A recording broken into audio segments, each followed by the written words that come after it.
So you want to draw anything. That's brilliant. I'm going to show you today exactly how you can draw anything. And all it needs is the ability to see and draw simple shapes. I'm talking about circles, triangles, squares. That is all you need. That is the only ability you need to literally be able to draw anything.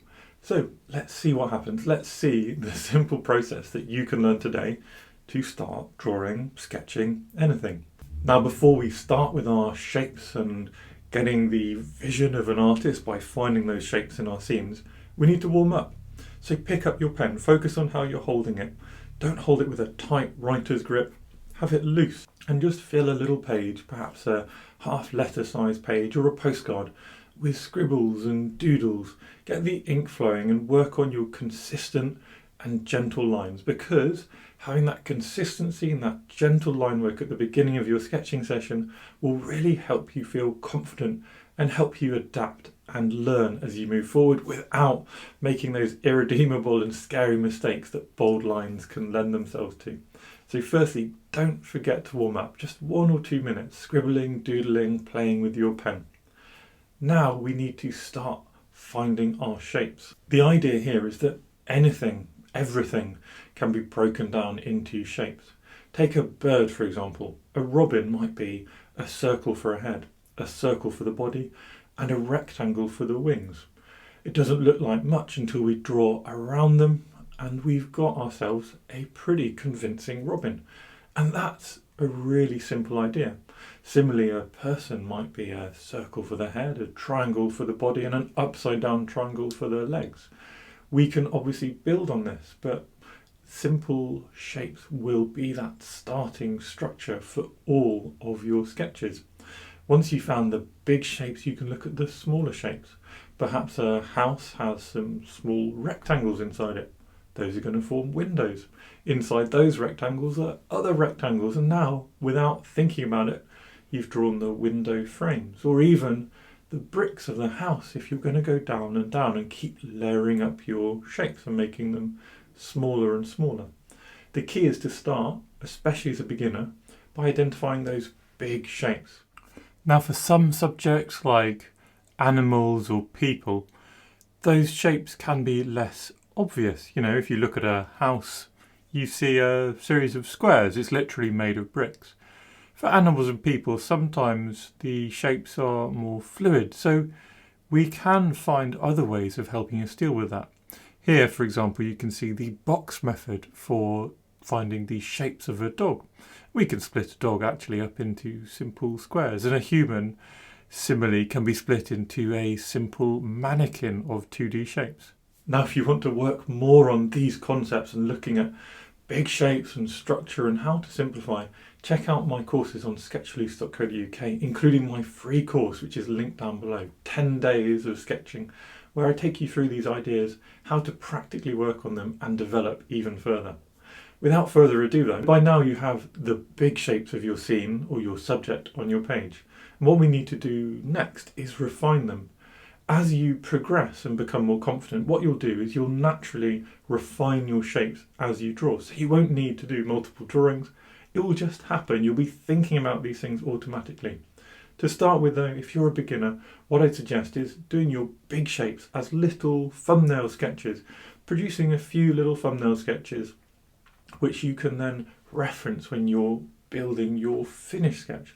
The other thing you could do is use pencil and sketch very lightly so that you can correct those shapes and refine them without producing indelible or permanent marks on your page. When we're refining our shapes, we're thinking about two things. Firstly, shapes have texture. The circle that forms the head of our bird is going to have a very different texture to a circle that's forming the window of a submarine. The square that forms the walls of an old derelict house is going to be different even to that of a new modern or brick house. So as we're drawing our big shapes and our little shapes within them, we need to be adding those textural thoughts, giving the line a little wobble or slight angles and undulations to create the effect of bricks or wood. We can then later think about textures inside, but when we're starting, all we're doing is adding texture to the outside. The next thing to think about is how there is depth in your image.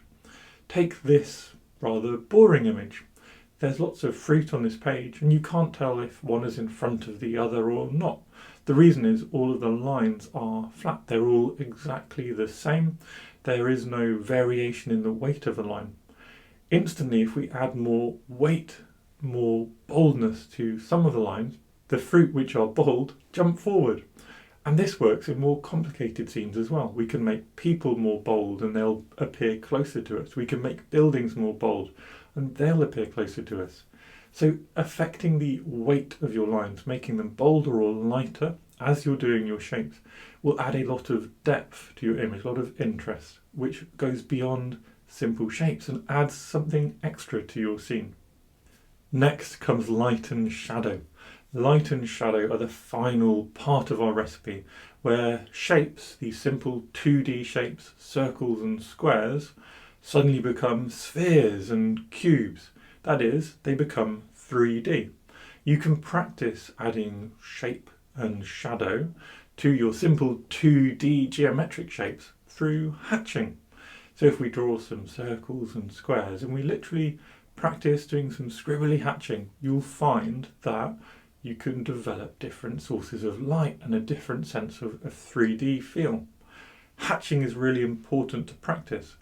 Hatching or cross-hatching, we can build up into different levels of darkness.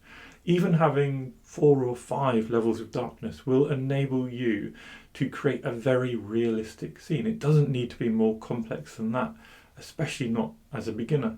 My top tips with hatching are to practice it, really practice it, to focus on a consistency of line and keeping those lines feeling the same weight, the same direction. If we scribble and they go a bit random, then it can distract from the clean contours of the shape. It can take away from our scene instead of add. So practice your hatching as a separate little aside with these simple exercises and then add it to your image. Another key tip for identifying where the hatching should go, where the shadow should go, is if you literally squint at your image, suddenly the brightest parts will appear brighter and the darkest parts will appear darker. And that is where you'll know that the most hatching, the darkest value, needs to go.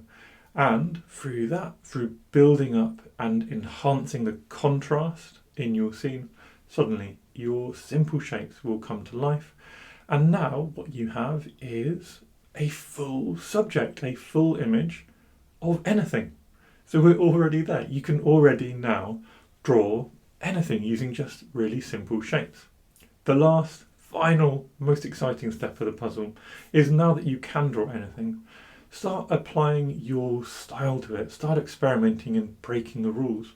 Perhaps you do want to try scribbly hatching. Perhaps you want to give your lines your own personal texture, make them more geometric. You want to experiment with the types of pen or ink that you're using. All of these things will add to your own personal style. Once you understand the rules, once you can put the rules into practice, it's time to start bending them, breaking them, working on developing what it is that makes you an artist rather than copying the art and style of other people. Not that copying isn't perfectly valid, it's just probably not as fulfilling. So feel free to copy, but if you're looking for something more, if you're looking to self-improve and really develop yourself as an artist, just start breaking rules, experimenting and having fun. Again, if you want to see more about these kind of sketching techniques and how to loosen up, develop your art style, join me on sketchloose.co.uk, where I have a free course linked down below and 2 super in-depth courses to develop your ink work, your watercolour work. I'm also on SKILLSHARE. You can get a month free from a 1-year membership if you'd like to join me over there. And I've got over 30 classes now, which are real in-depth looks at different ink and watercolour sketching techniques, some abstract watercolours and things like that. If not, no worries. Join me here on YouTube. Hundreds of videos and I'd love to keep sketching with you. So thank you everyone for watching my little sketching videos. If you enjoy my content, please do subscribe to my channel, because it makes me really, really happy. Thanks again.